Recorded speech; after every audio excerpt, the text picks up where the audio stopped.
بینەرانی کورسات نیوز و بەرنامەی سەرنج سڵاوتان لەبێت. بۆ ئەم هەفتەیەش بەشێک لە پەیامنێرانمان لە بەشێک لە شار و شارۆچکەکانی کوردستانەوە چەندین بابەتی سەرنجڕاکێشیان ئامادە کردووە. با پێکەوە بینەربین.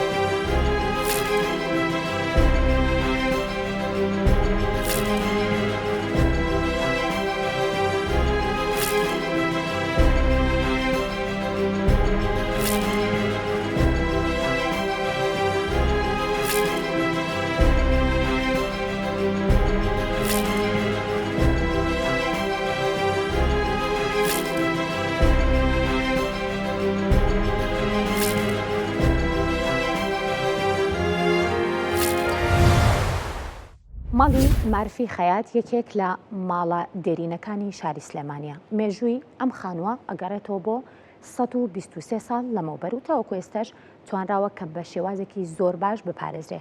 ئەوەی ئەم خانووە لە خانووەکانی ترجیا کاتەوە ئەوەیە کە هونەرمەند حەسەن زیرەک ماوەی چەند ساڵێک لە نێو ئەم خانووە کرێکی بووە و چەندین دانیشتنی هونەری لە نێو ئەم ماڵەیە کراوە.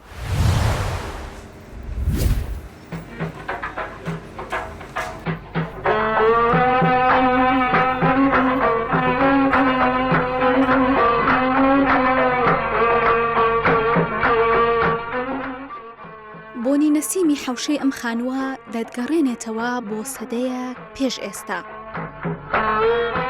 گەنجینەیەکی لە قوردروستکراوی مێژوویی لە ناودڵی سلێمانیدا ماوەتەوە و ئێستاش گوێ بنێ بە دیوارەکانیەوە دەتوانیت گوێت لە ئامۆژگاریە بە پێزەکانی عاریفان و جریوەی هونەرمەندە بولبول ئاساکانی سەدەی ڕابردوو بێت.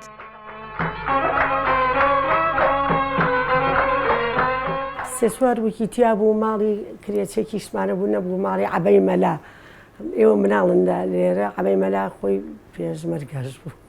ئەو وەختە پێشمەرگە کۆنەکان هەمووی بۆ کوردیانە کرد هیچ شتێ نەبوو. لە عەلی بەردەن لە کەرکووکەوە ها بۆ لای ئەم لەبەر حەمەی مەلا ئەچوو بۆ کەرکووک بۆ ماڵی ئەوان لامای عەسکەر بوو بوون بە یەکەوە.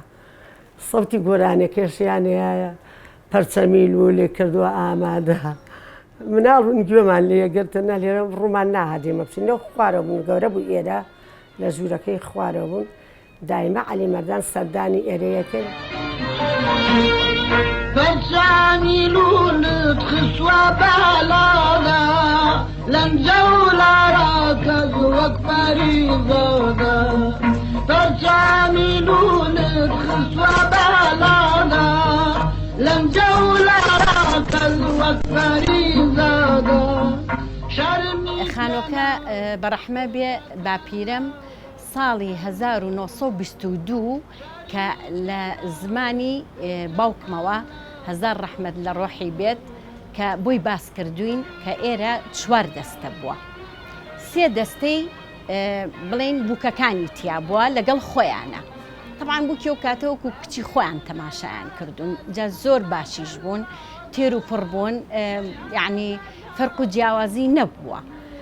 ژیانێکی زۆر سادە و ساکار و خۆشەویستی و بە شێوازێکی زۆر جوان بەڕێیان کردووە و هەروەها دەستەیەکیان ئیتر هەچی هاتبێ و میوان ناری ئەو دەستەیە بۆ ئەوان بووە.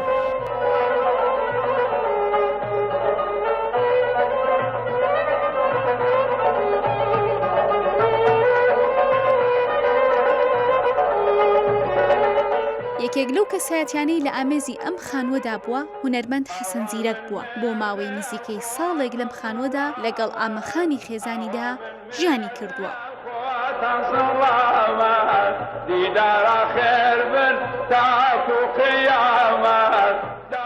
ڕۆحی شاد بێ حەسەن زیرەک کە هاتوۆتە ئێرە لەگەڵ زۆر بەڕێز ئامەخان کە ئەو سەردەمە و توانە ئامە لە خۆشەویستیەوە.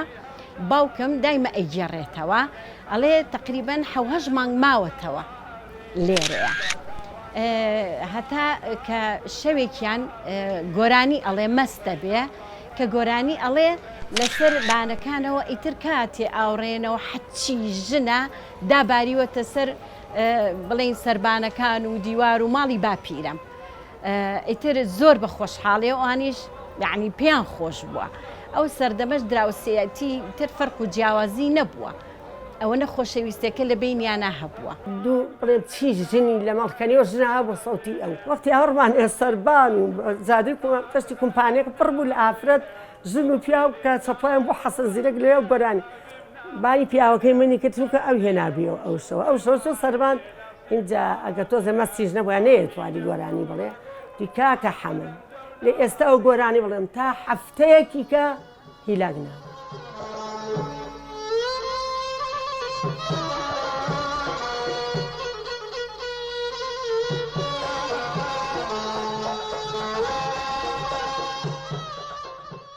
گەلاوێشخان وەک بووکێک هاتووەتە ئەم ماڵە و هێندەی لا شیرین بووە کە ئێستا ڕۆژەکانی ژیانی ناو ئەم خانووە وەکو یادگاریەکی گرانبەها دەدات بە گوێی نەوەکانیدا.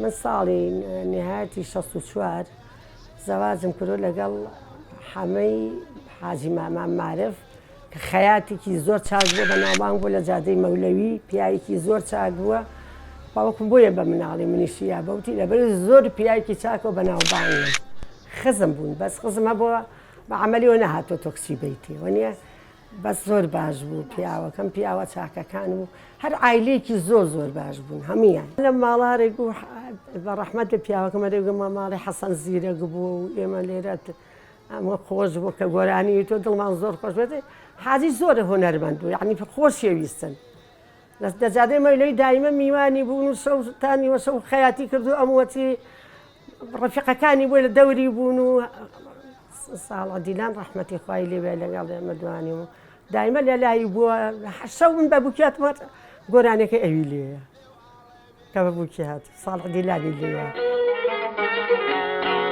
ئەرێ ڕستەی خیابان ئەی هەوار بەخچەی میلەتی ئەرێ ڕستەی خیابان و هەروەها دوای ئەوانیش بەڕەحمە بێوەکو باسی ئەکەن باجی ڕەحمە دایکی عەبەی مەلا ڕۆحیان شاد بێ ئەوانی شەر لێرەیە بوون ئەویش هەر هونەرمەندێکی دەنگخۆش بووە بۆ میوانناری بەڕەحمە بێ عەلی مەردان خوا لێی خۆش بێ ئەو هونەرمەندە مەزنە ئەوی شەر هاتۆ لە کەرکووکەوە لەبەرەوەی نەنکیشم بەڕەحمە بێ هەر وەکو عەشیرەتی زەنگەنە تەرەفێکی چۆتەوە بڵین خەڵکی شاری کەرکووک بەهۆی ژن و ژن خوازیەوە عەلی مەردانیش هەر هاتۆتە ئێرە گۆرانیان بەیەکەوە وتووە باوکیشم بەڕەحمە بێ زۆر ڕەفیقی بەڕەحمە بێ ساڵح دیلان بووە چەنەها شەو ئەڵێ دانیشتوین بەیەکەوە هەمووی تر نان و چێش کراوە لەم حەوشەیە شەوێکیان حەسەن زیرەک بڵین باوکم درەنگێتەوە ئەو کاتە باوکم تەمەنی 23 ساڵ 24 ساڵە بێ ئامەخان بڵین ئامە پێی ئەڵێ حەمەگیان حەسەن نەهاتۆتەوە دڵم یعنی ئەترسێ با بڕین ئەڵێ بۆ کێ بڕین ئەڵێ تۆ وەرە خێرا ئامە لەویە ڕنگ و چۆخەی حەسەن زیرەک لەبەرە کات و هەردووکیان لەگەڵ باوکم ئەڕۆن بڵین جێگەی ئێستای پالاس طبعاً چۆڵەوانیە بێ کەوکو ئەڕۆنە خوارەوە یەکێک دەرەکەوێ ئەڵێ بەخوا بزانم حەمە ئەی ناسمەوە ئەوە مەستە بەلەنجەولار ئەو سەردەمەوە ئای پێڵێن ئەوە خۆیەتی کێتەوە تر زۆر ینی دڵیان ئیسراحەتەکە و پێیان خۆشە بێ ئیتر ئەو کاتە بڵین ئەهێنەوە لەگەڵ خۆیانە زۆر دڵیان هەترسێ بۆ ئەو زڕوفە ئەنجا بەڕاستی ئێرەش یعنی ماڵی باپیرمە ماڵی مامەکانم بووە جێگەی هونەرمەندان بووە چەنەها کەسایەتی زۆر جوان لەم خانووە گەورە بوون پەروەردە بوون کەسایەتی بەڕێز بوون هەموو یعنی جێدەستیان دیارە و کەسی ناسرا بوون خۆشیان ئەزانن خۆ خۆ دەزانین تاڵ و شیرینی ئێم وڵاتە هەر هەبووە چەند خۆشیەتی ئەوەش ناخۆشی تیا بووە بەڵام هەر بەعام ئەو وەختە خۆشتر لەبەرەوەی شار کەم بوو دایما خەزان ئەگەر عایلەش تۆزێک کەم و پخبی خۆشترە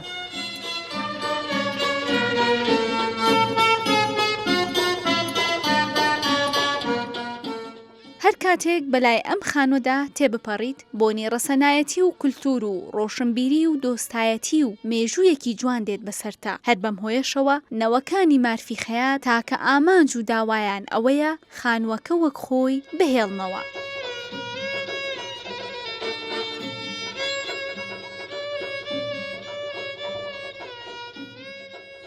من ئێستا وەکو داواکاریەک وەکو یەکێک لە نەوەکانی باپیرە حاجی مارفی باپیرە و حەمەی مارفی خەیات داوا ئەەکەم وەکو ئاهێک کە بە دڵمان نابێت کە ڕۆحی باوکیشم ئاسوودەکەین هی باپیرم و ئەوان تەمەندرێژ بێ وەکو دایکم کە تەمەنا ئەکە ئاواتە خوازێ وەکو کللتورێکی جوان مێژووی خۆزگە بمایەتەوە.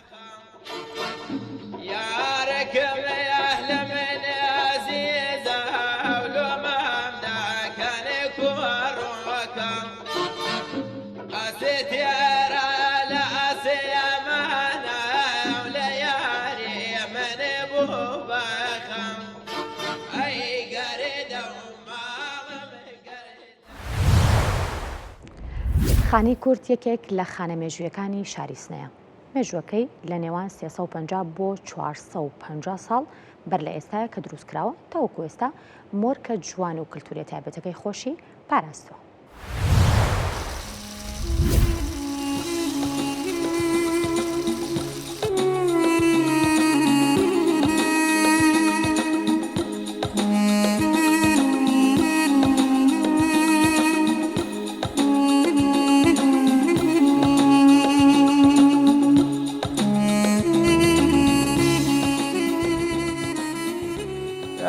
ئەمارەتە پێشن ئەمارەتی ئاسف وەزیری ماڵە ئاسف کە لە دەورانی پاوشاوە لە سەفەویەوە ئەم ئەمارەتە ئەم قسمەتیژی ئەم بەشیە لە دەورەی سەفەویەوە دروست کردیاگە لێو دووە ئەم قسمەت ڕیۆڕی لەو دێوە ئەم قسمەتە لە دەورەی قاجار ئزافە پێبیوە و قسمەتی لە تریژی دەورەی پەهلەوی ئەووەڵە کە وردە ئەمارەت وەیش ئایا شکڵ شەماڵەوە ئەوێنن دراتیە و ئەمارەتی ئاسف وەزیری یەکی لە ئەمارەتێ لە تاریخیە شاری سنەس کە لە دەورەی پاوشاوە لە سەفەویە حدود 350 إلى 450 ساڵ لەمەوبەرە دروست کردیاگە کە لە دەورە لە قاجار و پەهلەوی ئەوەڵیجا پێ ئزافە بیوە و وەی شکل شەماڵەوە ئەوێنن دراتیە.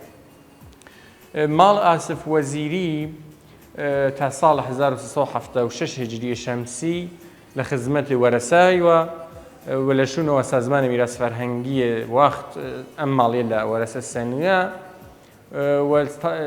حدود 4 ساڵێک خەریکی مەرمەتیوە و لە ساڵ 1982 عنوانی موزەی مەردۆمشناسی یەخانی کورد دروست کریا کە مەردم لە توا ئێران و بێن تەک فەرهەنگ و تاریخی کوردەواریە ئاشنایەتیان بوویت.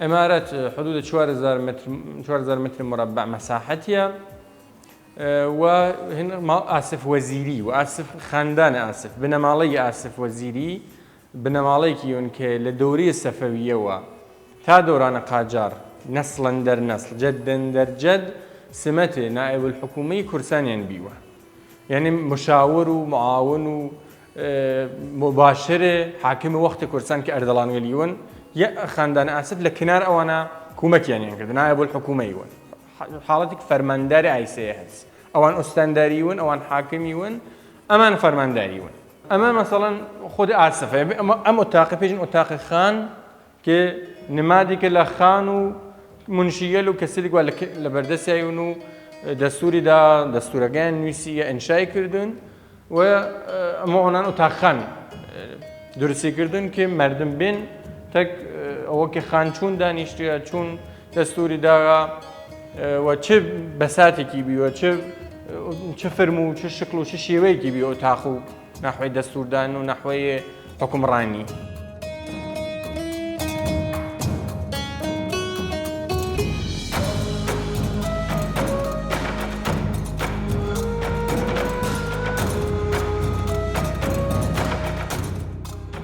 ئەم ئۆتاقە پەیکەرگەل و مجەسەمەوە لە تایفەوە و قەبیلەوە لە کوردەواری لە پیا و لە ژن و عنوان نمادێک لە تایفەوە لە دانریاتیا وەک گەڵواخی وەک سوفی یارسانی کەلهۆڕ کەلهۆڕ کرماشان یارسانیە لە کرماشانە گەڵواخیەل هەر لە پارێزگای کوردستانە ئەمە تاخەو عنوانی نمادێک لە تایفۆل و قەبیلەوە لە کوردەواری لە تۆ نقاتی کوردەواری و پەیکەری لە مجەسمەوە لێندانیا کە مردمی ئێران ئاشنایەتێکیان بێتەکیانە بناسنیان ناو ئەو تایفە و قەبیلەوە لە فرەتر بناسن.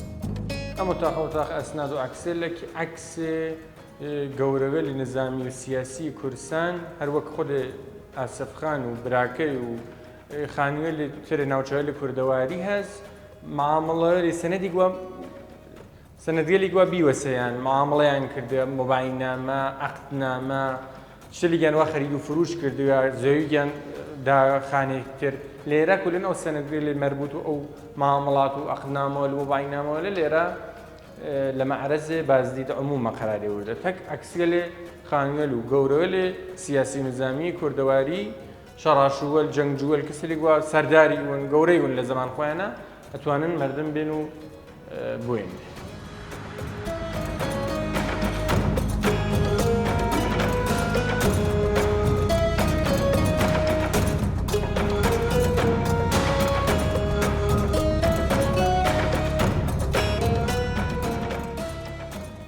ئەم ئۆتاقیژە ئۆتاقی پوشاک و زیوەڕاڵاتە کە جلوبەرگ و لێباسێک وا پیاوەل و ژنگە لێ کوردەواری لە تۆ و ناوچەوە لە کوردەواری لە تۆ و دنیا استفادەیانکردە نیشانەگات تۆ تایفۆل و قەبیلەوەل و عەشیرەوەلێکەوە این کوردەواری لن تۆ و ناوچەوە لە دنیا چ لێباسێکیان استفادەکردە چ پیاوە چ ژن نیشانیەگات و فەقەتین کوردستانە ئێران نییە تۆ و کوردگەلێک لە تورکیا چ عێراق چ سووریا تۆ ناوچەوە تقریبا نیشانەگات لە پاڵیژە زیوەڕاڵات ملوانێک نازانم دەسپەنگ خەرخاڵێکەوە ژنگە لێ کورد استفادەیان کردە لەو سەردەما ئەوانیژە چەندانێکی لێرە دانیا کە مردم بوێنن و بزان کە چه پوشش و زیوەڕاڵاتێک پیاوە لە ژنە لە کوردەواری استفادەیان کرد.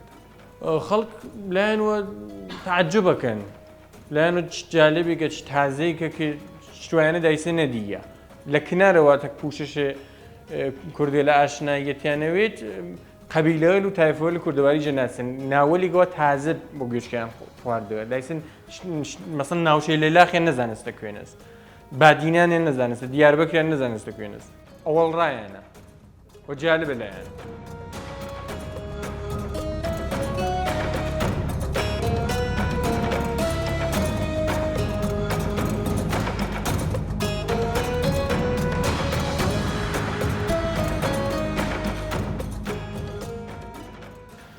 عمارەتی ئاسف یا خانەی کورد لە دەورەی سەفەویە حدود 350 إلى 450 ساڵ لەمەوبەر دروست کردیاوە کە ئەسڵ عمارەتەکە زلع شماڵیە لە دەورەی سەفەویە دروست کردیاوە زلع شەرقی و غەربی و هەوش مستەخدمین لە دەورە لە قاجار و پەهلەوی ئەوەڵ پێ ئضافە کردیاوە.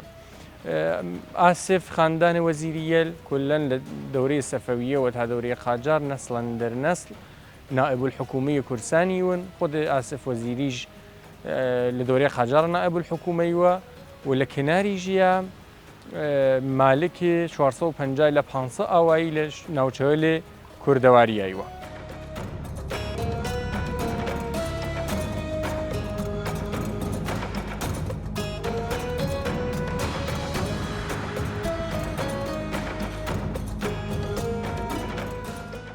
درود، من از مشهد اومدم تقریبا 1400 1500 کیلومتر. سڵاو من لە شاری مەشهدەوە هاتووم نزیکەی 1500 کیلومترم ڕێوە بۆ شاری سنە بۆ بینینی جوانی سروشت و ڕەسەنایەتی کە مێژووی ئەم شوێنە 350 بۆ 450 ساڵە. مۆزەخانەکە زۆر جوان بوو کە لە ڕێەوە ئاشنا بووم بە کولتوری کورد و زۆر چێژم لە بینینی مێژووی کوردبینی. و با فرهنگ کردستان خیلی خوب آشنا شدیم و خیلی از دیدن بناهای تاریخی و تاریخ کردستان خیلی لذت بردیم.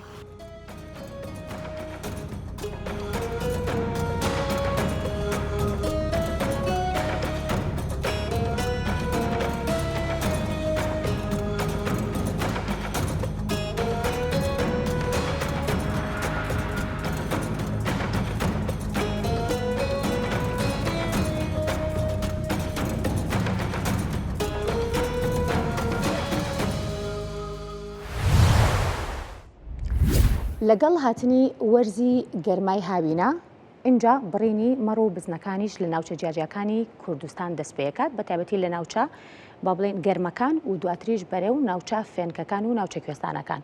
ناوچەی برادۆستیش یەکێکە لەو ناوچانەی کە کوێستانە بەڵام لە ئێستاە وەرزی بڕینی مەڕ و بزنتیایە دەستی پێکردووە بە هەرەوەزی و لەگەڵەوە شاوی کە بەشێک لەو مەڕبڕانە ئاماژەیان پێکردووە بێگومان ئەوەیە کە هەم بۆ قەڵەوبوونی مەڕ و بزنەکانە و هەم بۆ ئەوەی کە کەمێک باری لە شیشیان سوکتر بە.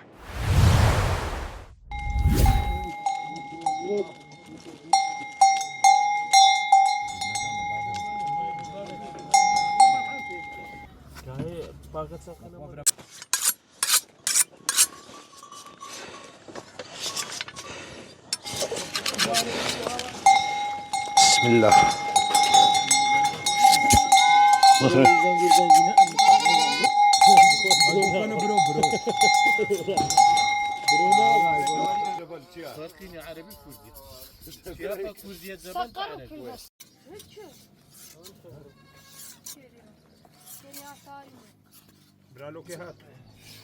لە بوارێ بڕن مانجی پێنج دەست پێکەن ئەبرنەوە لەبەرەوەی ئەو بەستە زمان خاوی نەبیتەوە دارمان و شتت تەعەمەلتینن لۆی خاوی نەبیتەوە لە بە هەندێک ئەبرن هاوینەشەگە لە گەرمیانە ببینیتەوە ئەچینە چویستانێ بەسەگە لە گەرمیانە ببینیتەوە ئەو بەستە زمانە ئەگە ئەو موی لێ نەکەنەوە خوریە لێ نەکەنەوە زۆر گەرماوی قەرەو ناوی بەسەگە بڕیتەوە زۆر جوان قەرەوە سايبهم هي برا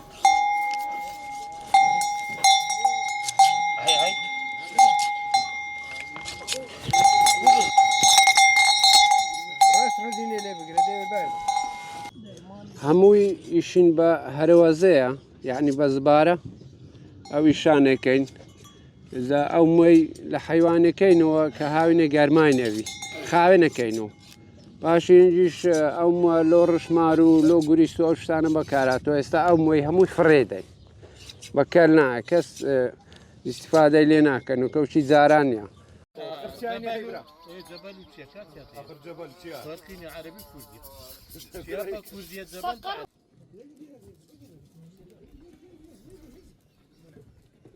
ئەوانەی ئەبرن طبعاً لێرەدا جاوازێک هەیە لە بینی مەڕ و بزن جاوازی مەڕ و بزن مەڕەکە گرێ ئەدرێ لۆ هینانە پێش نەفرەشی دوو نەفری پێویستە بگری نەفرەشی پێویستە گرێ بدرێ مەڕەکان بزنش نەفەر و یعنی بزنی ئەوێتن لۆگرتنێ یعنی حتمما دەبی جەوازی حیوان بڕینەکەی ئی بزنی زیاتر بی لە ئیمەڕی چونکە هەر ئێستا مەسەلە لۆ نمونە پێنج جەوازە دەبی پێنج نەفەر هەبی بگری لە ئەوەی بزنەکەی ببڕن ئیمەڕی وەنیە مەڕ دەبی گرێ بدرێتن پێشان سوودێکی باشیان لەو شتەی ئەبینێ بەڵام ئێستا سوودی نەمایە پێشان ڕەشماری لێ دروست ئەکرا گوریسی لێ دروست ئەکرا عیب نەبی تەنگەی وراخی لێ دروست ئەکرا زۆربەی تشتەکان یعنی لێ دروست ئەکران بەڵام ئێستا هیچ سوودێکی نەمایە ئەپڕێ ئەدرێتن هەرەوە هەندەیە ئیشی حیوان بڕین و جۆ بڕی مەقسەد بە دووسێ نەوعی دێتنەوە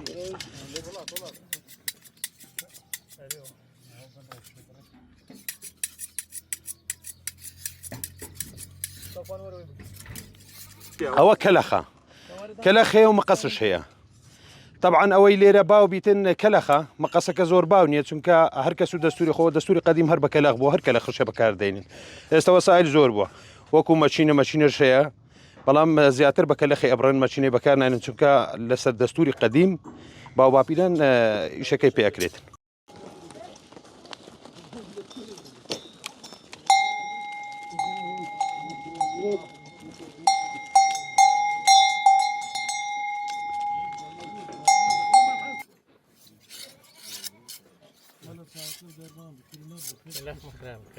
كاكلا خاخو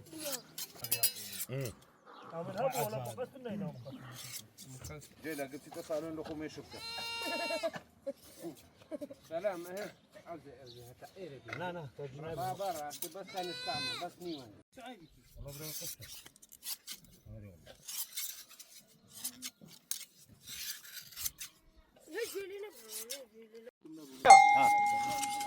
سايبهم هي برا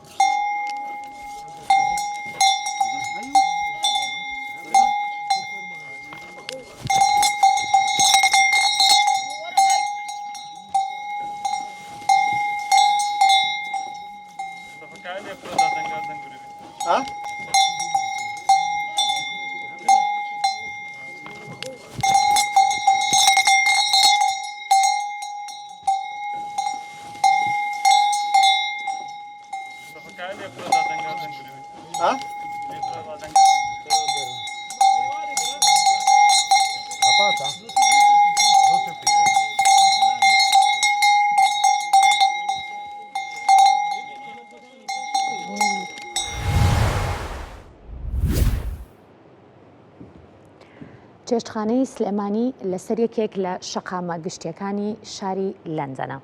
لەنێ ئەم چێشتخانەیە چەندین خواردنی کوردەواری کفتە یا براخ تەنانەت سەر و پێش لێ ئەنرێ. نەک تەنها بۆ کوردەکانی ئەو وڵاتە ئەو شارە بەڵکو بۆتە جێی باس و خواسی کەسانی بیانیش.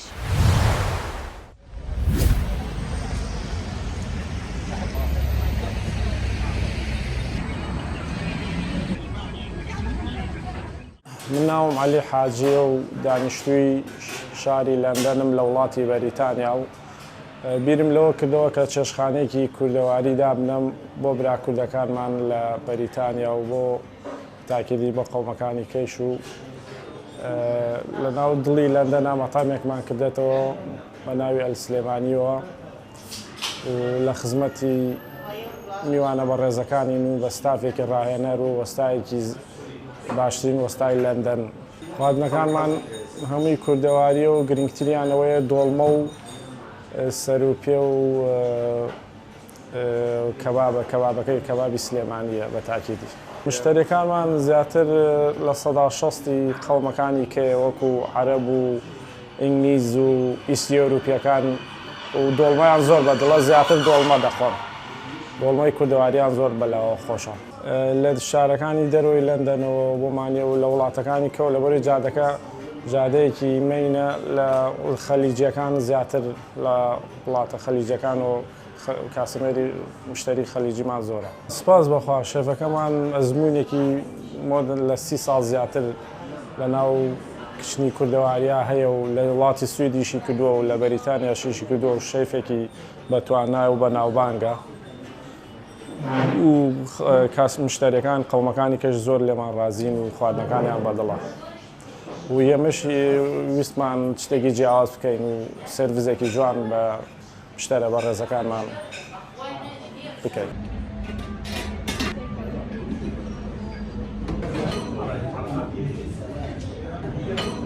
جێی شانازی بۆ ئێمە لێرەکە قسە بکەین بە کورسات و ئێمە لە نزیکی لەندەن ئەژین تقریباً ساعتێک لە ناو لەندەنەوە دوورین.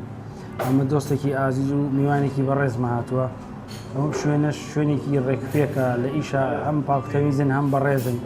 من هەموو کوردێک کە لێرە شتێکی هەبێ جێی شانازیە بۆ من بەمانیش بە سەرکەوتووی ئیشی خۆیانەکەن خۆکاریەوە هاتوینێتی ئێرە خۆشحاڵین کە لەوەی کە کورد لێرە خاوەنی شتە کورد لێرە بەرەو پێشە چێت سەرکەوتووە بێ بۆ ئێمە هەمومان جێی شانازیە گەریسپادی بۆ منیش نەبێ بۆ خێزانەکەی هەبێ بۆ کەسێکی هەبێ بۆ من جێی خۆشحاڵیە کوردی هەر چوار پاشەکە بەبێ جیاوازی.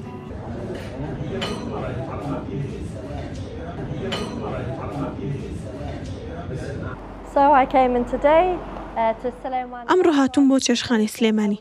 لەمەوە دوای پێشنیارەکەم بۆ هەموو کەسێک سەردانیێرە بکەن. خوانێکی ڕازاوەیە تام و چێژێکی زۆر خۆشی هەیە. بەدڵنیاییەوە سەردانیەکەمەوە. سوپاس بۆ ئەم خواردنە خۆش و بەتام. بصراحة إذا الإنسان يريد يأكل لڕاستیدا گەر بتەوێ خواردنێکی خۆش و پاک و خاوێن بخۆی دەبێت سەردانی خواردنگە کوردەکان بکەیت. یەکەم پێشوازیە گەرمەکەی، دووەم ئەم نانە کوردیە بەتامەیان هەیە، نانی کوردی کە زۆر پڕچێژ و نوێیە، سێەم زۆر پاک و خاوێنە. خواردنی کوردی کەم وێنەیە، یا پراخ، کەباب، تکە، بەڵام سەر و پێ وێنەی نییە.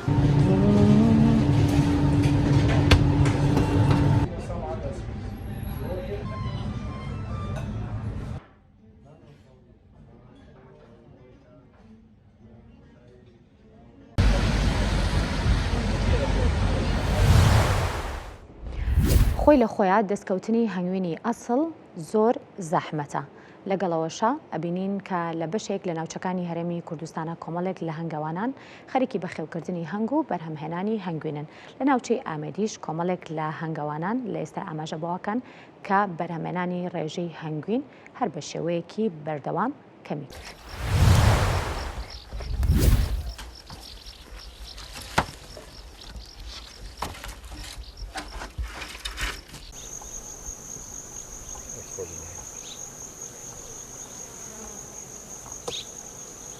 ما حدا بيقول تجي كيف هنا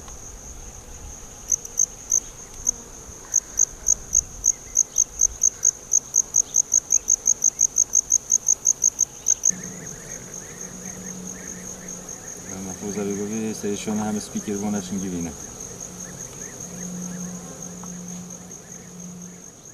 نزيكي بس 6 سال است به شغلتیم و دوباره میجی سال سر میشونه خدا که نمیشه نکه بگوید تا موازی هنگوینیه یعنی موازی اینا رو هنگوینیه دورت پیشکی یه بلند یه چایی و کی دور سری امیدی ها بگوید تا موازی هنگوینیه بس با مقابل افصال هنگوینی نه یعنی که بیجی زوری کمه اگر یلا کن بس اگر سرکی گهرینت کشو هوایی نه یعنی واصلت دیمایی یلا گهرین کشو هوایی داشت بونه مثلا سرماش نشکه و گرماش نشکه و انده جورا هشکاتیب سر میشه داد تخوری تو از هنگوینی دا بیتا اگر که هنگوینی نکن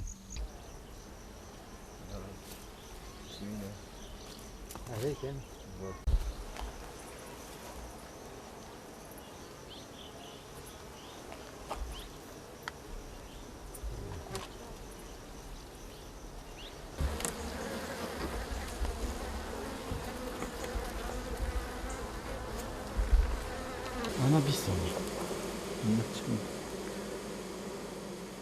رجال شبان طبيعي يلا كوزيدا بو يعني عشان بيجمع احتمال تصادي 200 یا زده بو خاص وصالت به دیمایی او جی هم حزه هی بو خدان کنه بشه چونکی دور امیدی دور که یعنی که خدان کنه بشه تن و هم هنگوینویی کوالیتوی باشه و اگر اکودیجی هی خلکی ویری یه دور پیشگیریه یعنی وارد بتری بطالن شولینن شولی میشه شوله که یعنی یه دیتر بسان هی تر هر کسی که امکانیاتی تای مثلا چند میشه کوب کردن و چه تمام هر صابون جد مال داشتی خدان کردن اوجی اگر که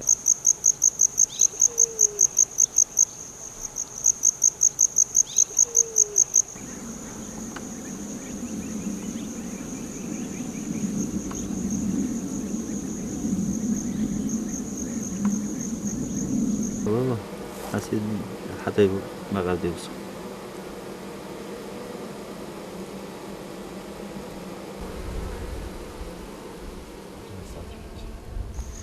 اگر هر حساب چیتن و هم هر نکجی از بیشم یعنی از بیشن لازم مروف دیر هندی بکته و کودی چه شیتن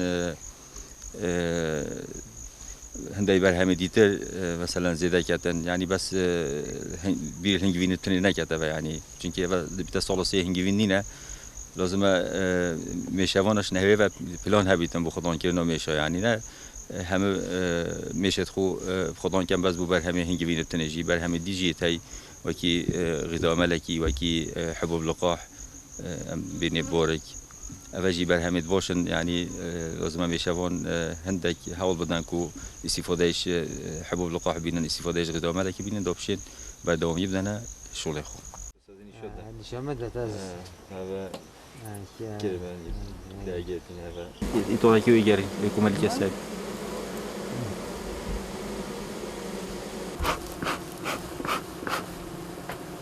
الصندوق هنجي بينك دوما راح يدير دو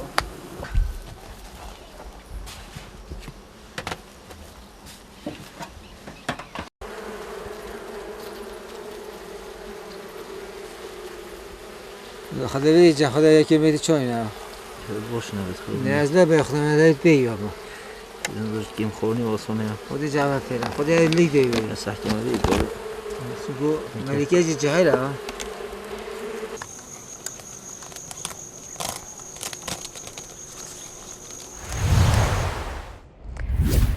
شاری ئامەد یەکێک لە شارە دێرینەکانی باکووری کوردستانە کە چەندین بابەتی مێژوویی لە نێو ئەم شارەدا بوونیان هەیە. هاوڵاتێکی شاری ئامەد هەستاوە جارێکی تر ئەم شارەی بە تەواوی وردەکاریەکانەوە دروست کردوتەوە و چەندین بابەتی زۆر تایبەت بە تایبەتیش قەڵای ئامەدی لە نێو دروستکردنی شارەکەیە زیاتر سەرنجڕاکێش کردەوە.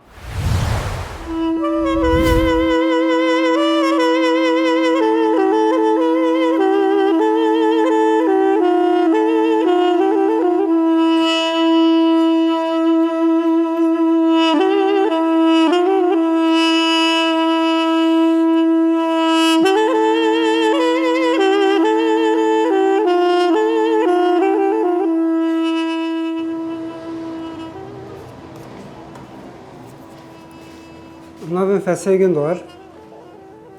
Ez vî işê heştê û çaran vir de pêşê dikim ka 38 sal. Mehebî maketa Amedê 20 sal da çêkir. Em xwe ana sergilemişt bû. Vî kevrêj qerej dax, yanar dax. Kevrê mezin kitabê ji wê tînî carê perçe perçe çêdikî. Şeklê Sûrî ölçeka wî bir 25 car piçûk bû yanî. Evi ana montaj dikim. Eviya kormuş dikim 67 metre dirêjî 48 metre firayê bû. Mesela eviya Keçî burcu ye. Eviya 7 kardeş burcu. Tabi yine tê paqişkirinê. Eviya Ben Hüseyin burcu. Eviya Zinnebi Camî. Eviya Kevir şekli. Nebi Camisi. Ama tabii ki kalıba kütüküm tek tek sur. Mesela biraz daha böyle çeker, biraz kevre. Biz 7 kardeş burcu.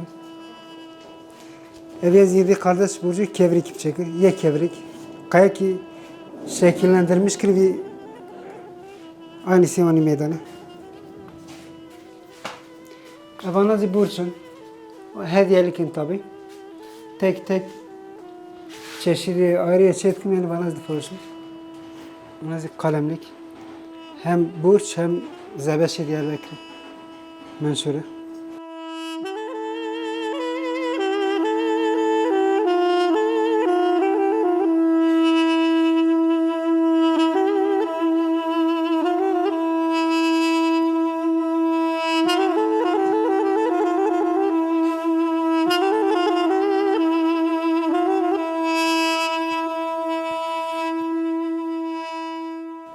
Vî maketê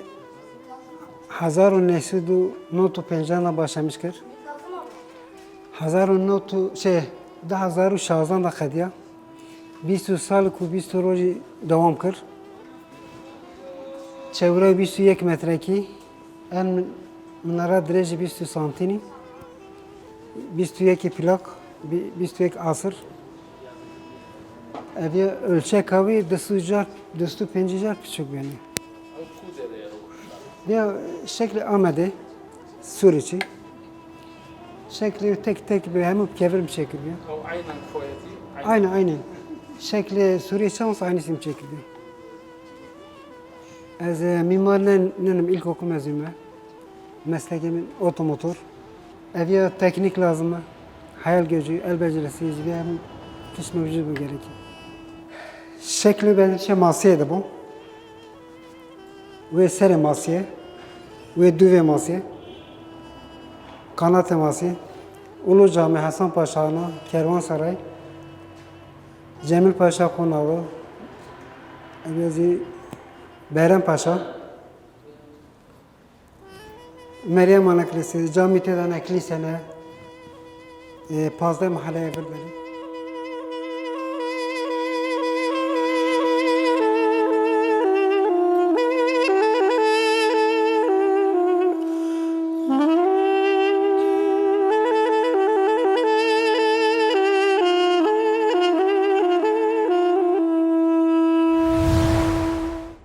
سوپاس بۆ پەیامنێرانمان بۆ ئامادەکردنی بابەتە سەرنجڕاکێشەکان.